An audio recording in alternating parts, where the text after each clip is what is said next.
आपके घर में बचपन में पैसों के बारे में क्या सुनने को मिलता था? मैं बहुत श्योर हूं, ज्यादातर इंडियन घर में ये सेंटेंसेस कॉमन होंगे। पैसा हाथ की मैल होता है। पैसों से सब कुछ नहीं खरीदा जाता। खुद से ज्यादा मत उड़ाओ। नौकरी पक्की करो, फिर लाइफ सेट हो जाएगी। सेफ रहो, ज्यादा रिस्क मत लो। यार, ये सेंटेंसेस कितने घर में सुनने को मिलते हैं?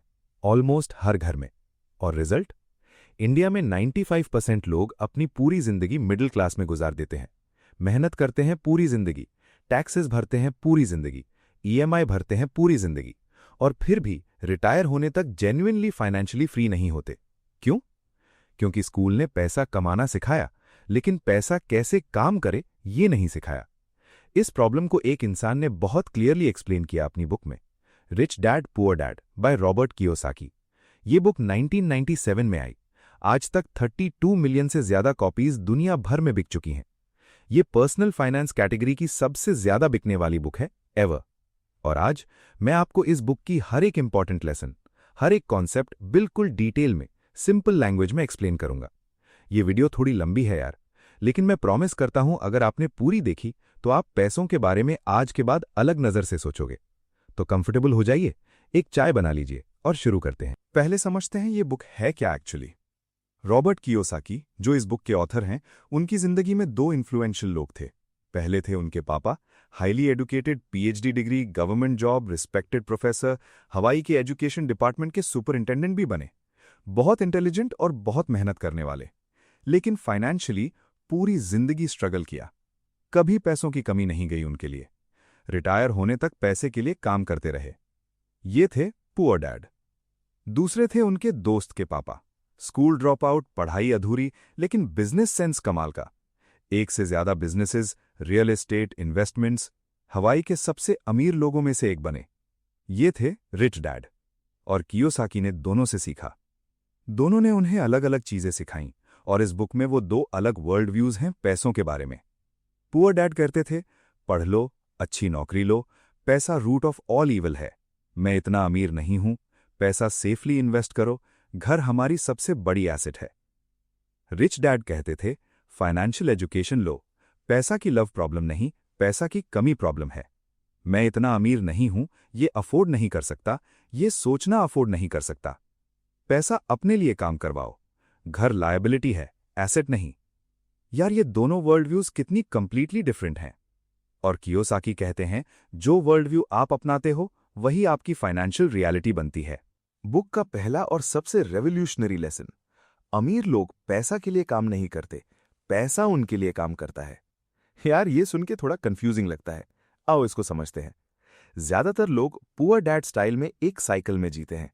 कियोसाकी इस साइकिल को कहते हैं the rat race. Rat race क्या होती है? सुबह उठते हैं, ऑफिस जाते हैं, मेहनत करते हैं, सैलरी आती है, बिल्स भरते हैं, ईएमआई भरते हैं, थोड़ा बचा कुचा। महीने का एंड, फिर से सुबह उठते हैं, फिर ऑफिस, फिर सैलरी, फिर बिल्स, फिर साइकिल। ये साइकिल कभी खत्म नहीं होती। और इस साइकिल में आप हमेशा पैसा के लिए काम करते हो, पैसा आपके लिए काम नहीं करता। रिच डैड का अप्रोच अलग था। वो कहते थे, जॉब करो लेकिन सिर्फ सीखने के लिए। सैलरी से एसेट्स खरीदो, एसेट्स तुम्हारे लिए पैसा बनाते हैं। वो पैसा और एसेट्स खरीदता है, वो एसेट्स और ज्यादा पैसा बनाते हैं। ये साइकिल रैट रेस नहीं, ये है वेल्थ बिल्डिंग साइकिल। अब सवाल ये है, एसेट्स क्या होते हैं? और यहां आता है इस बुक का सबसे इंपॉर्टेंट कॉन्सेप्ट। कियोसाकी कहते हैं, अमीर लोग एसेट्स खरीदते हैं, गरीब और मिडिल क्लास लायबिलिटीज खरीदते हैं और सोचते हैं कि वो एसेट्स हैं। अब ये क्लियरली समझते हैं, एसेट क्या होता है। कियोसाकी की सिंपल डेफिनेशन, एसेट वो चीज है जो आपकी जेब में पैसा डालता है, चाहे आप काम करो या ना करो। लायबिलिटी क्या होता है? लायबिलिटी वो चीज है जो आपकी जेब से पैसा निकालती है। एसेट्स, रेंटल प्रॉपर्टी जो रेंट देती है, स्टॉक्स, म्यूचुअल फंड्स जो डिविडेंड्स देते हैं, बिजनेस जो इनकम जनरेट करता है, intellectual property, books, music, patents, bonds. Liabilities, home loan EMI निकालता है जेब से, car loan, credit card debt, consumer goods on EMI. अब यहां एक कंट्रोवर्शियल पॉइंट आता है जो बहुत लोगों को शॉक करता है। कियोसाकी कहते हैं, आपका घर एसेट नहीं है। यार, ये सुन के लोग एंग्री हो जाते हैं। क्या मतलब? घर तो इन्वेस्टमेंट है। कियोसाकी एक्सप्लेन करते हैं, अगर आपने घर लिया 20 साल की होम लोन पे, क्या वो घर आपकी जेब में पैसा डाल रहा है हर महीने? नहीं, वो आपकी जेब से पैसा निकाल रहा है, ईएमआई के रूप में, प्रॉपर्टी टैक्स के रूप में, मेंटेनेंस के रूप में। तो वो लायबिलिटी है, एसेट नहीं। वो घर एसेट तब बनेगा जब आप उसे रेंट पे दोगे और वो रेंट आपकी ईएमआई से ज्यादा हो। तब जेब में पैसा आएगा, तब वो एसेट होगा। अब इंडियन कॉन्टेक्स्ट में सोचो, हमारे पेरेंट्स का सपना था अपना घर लो। वो सपना गलत नहीं था, लेकिन घर को एसेट समझना गलत था। घर एक लाइफस्टाइल चॉइस है, सिक्योरिटी है, लेकिन फाइनेंशियल एसेट तब है जब वो इनकम जनरेट करे। मिडिल क्लास की बिगेस्ट मिस्टेक, सैलरी आती है, घर का ईएमआई, कार का ईएमआई, फोन का ईएमआई, बच्चों की फीस, ग्रोसरी, अब बचता क्या है? Almost nothing. रिच लोग क्या करते हैं? सैलरी आती है, पहले एसेट्स खरीदते हैं, stocks, real estate for rent, business. Assets income generate करते हैं, उस इनकम से और एसेट्स, लाइफस्टाइल एक्सपेंसेस बाद में। ये फर्क एक जनरेशन में कंप्लीटली अलग फाइनेंशियल रियलिटी क्रिएट करता है। कियोसाकी का चौथा powerful lesson, school academic IQ सिखाता है, लेकिन फाइनेंशियल आईक्यू कोई नहीं सिखाता। फाइनेंशियल आईक्यू क्या होता है? कियोसाकी कहते हैं ये 4 एरियाज हैं। एरिया 1, अकाउंटिंग, मतलब फाइनेंशियल स्टेटमेंट समझना। इनकम स्टेटमेंट क्या होता है, बैलेंस शीट क्या होती है, कैश फ्लो क्या होता है। ये सीखना जरूरी है, क्योंकि अगर आप नंबर्स नहीं समझते तो आप ब्लाइंडली डिसीजंस लेते हो। एरिया 2, इन्वेस्टिंग, मतलब पैसा कैसे पैसा बनता है। Stocks, real estate, business, bonds, mutual funds. हर इन्वेस्टमेंट की अपनी लैंग्वेज होती है, अपने रिस्क्स होते हैं, अपने रिवॉर्ड्स होते हैं। फाइनेंशियल आईक्यू ये समझाता है। एरिया 3, मार्केट अंडरस्टैंडिंग, मतलब मार्केट कैसे काम करती है, सप्लाई और demand, economic cycles, when to buy, when to sell. ये नॉलेज सही वक्त पे सही डिसीजन लेने में हेल्प करती है। एरिया 4, लॉ, मतलब टैक्स लॉज, कॉर्पोरेट लॉज। अमीर लोग टैक्स लॉज समझते हैं और लीगली टैक्सेस मिनिमाइज करते हैं। एक एम्प्लॉई पहले टैक्स देता है, फिर खर्चाता है। एक बिजनेस ओनर पहले खर्चा करता है, फिर टैक्स देता है। ये फर्क मैसिव होता है लाइफ में। अब इंडिया में ये प्रॉब्लम है कि हम लोग 12 साल स्कूल में पढ़ते हैं, 4 साल कॉलेज में, टोटल 16 साल एजुकेशन, लेकिन इस एजुकेशन में पैसा मैनेज करना नहीं सिखाया जाता। न टैक्सेस कैसे काम करते हैं, न इन्वेस्टमेंट्स कैसे होते हैं, न एसेट्स वर्सेस लाइबिलिटीज का फर्क। कियोसाकी कहते हैं, the reason people struggle financially is not because they aren't earning enough, it's because they were never taught financial literacy. लोग फाइनेंशियली स्ट्रगल इसलिए नहीं करते कि वो ज्यादा नहीं कमाते, वो इसलिए स्ट्रगल करते हैं कि उन्हें फाइनेंशियल लिटरेसी नहीं सिखाई गई। तो अब क्या करें? सेल्फ एजुकेशन लो, बुक्स पढ़ो, इस बुक जैसी। यूट्यूब पे फाइनेंशियल कंटेंट देखो, ट्रस्टेड मेंटर्स ढूंढो। फाइनेंशियल एजुकेशन कभी लेट नहीं होती। 5वां लेसन, और ये इंडिया के कॉन्टेक्स्ट में बहुत रेलेवेंट है, अपना बिजनेस ध्यान रखो, सिर्फ नौकरी नहीं। कियोसाकी कहते हैं, ज्यादातर लोग अपना करियर बिल्ड करते हैं, अपने एम्प्लॉयर का बिजनेस बिल्ड करते हैं, लेकिन अपना खुद का फाइनेंशियल पोर्टफोलियो बिल्ड करना भूल जाते हैं। फर्क क्या है? करियर बिल्डिंग, अपनी स्किल्स इंप्रूव करो, प्रमोशन ले लो, बेटर जॉब ढूंढो, ज्यादा सैलरी लो। बिजनेस या पोर्टफोलियो बिल्डिंग, एसेट्स एक्वायर करो, इनकम स्ट्रीम्स बिल्ड करो, फाइनेंशियल फ्रीडम क्रिएट करो।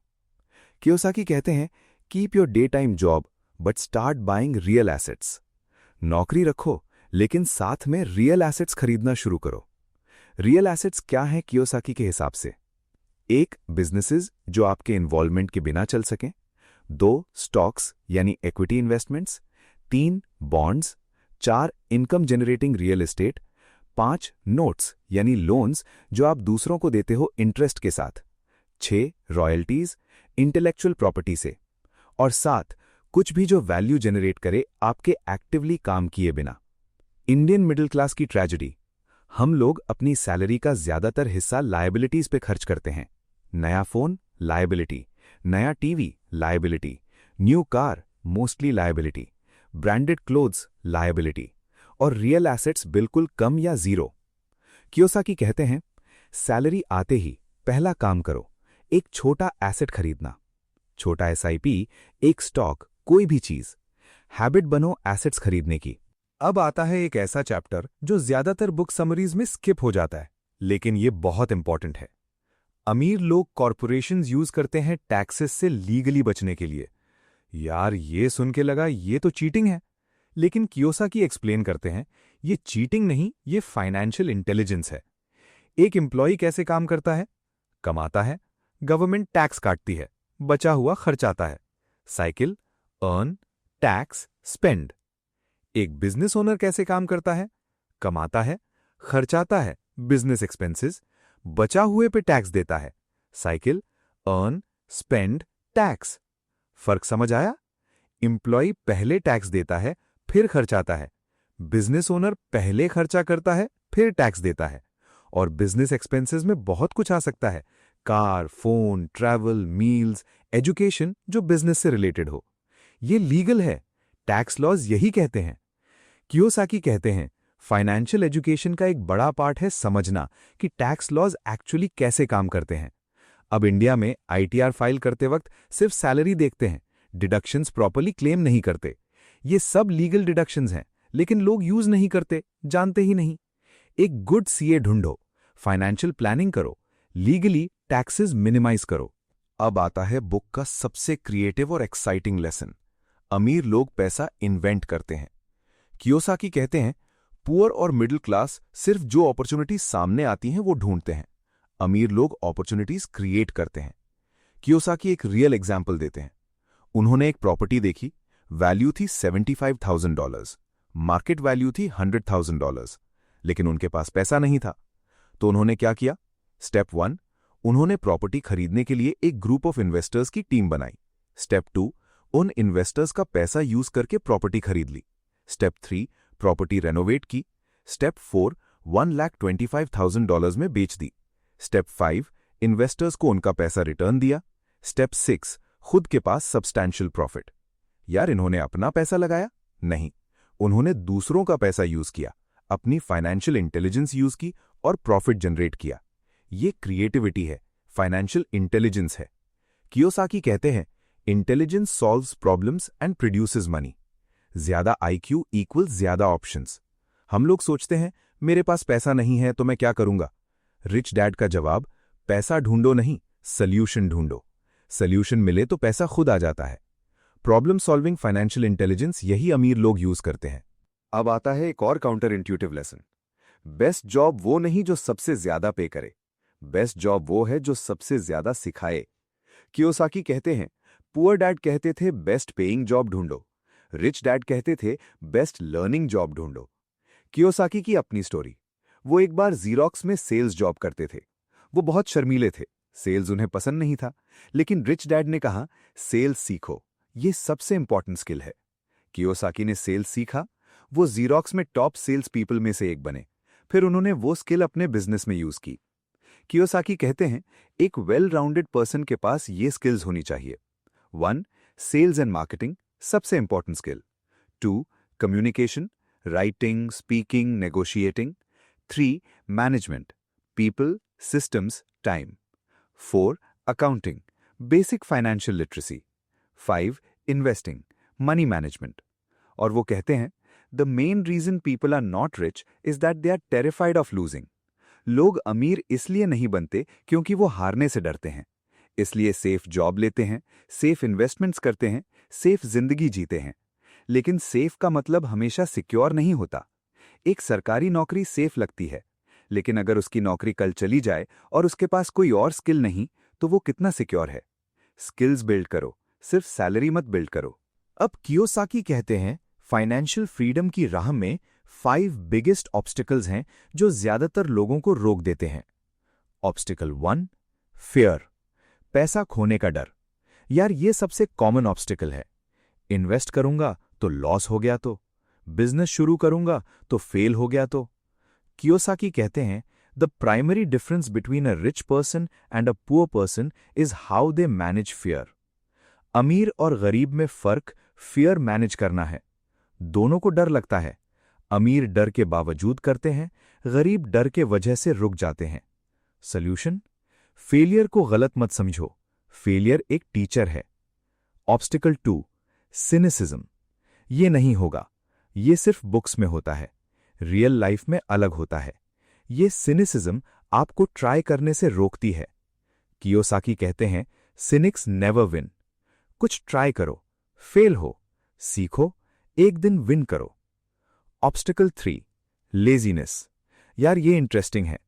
कियोसाकी कहते हैं, बिजी लोग अक्सर सबसे ज्यादा लेजी होते हैं। कंफ्यूज्ड? एक्सप्लेन करते हैं। कुछ लोग ऑफिस में बिजी रहते हैं, घर में बिजी रहते हैं, बच्चों में बिजी रहते हैं, इतने बिजी होते हैं कि अपनी फाइनेंशियल लाइफ के बारे में सोचने का वक्त ही नहीं होता। ये बिजीनेस लेजीनेस का एक फॉर्म है।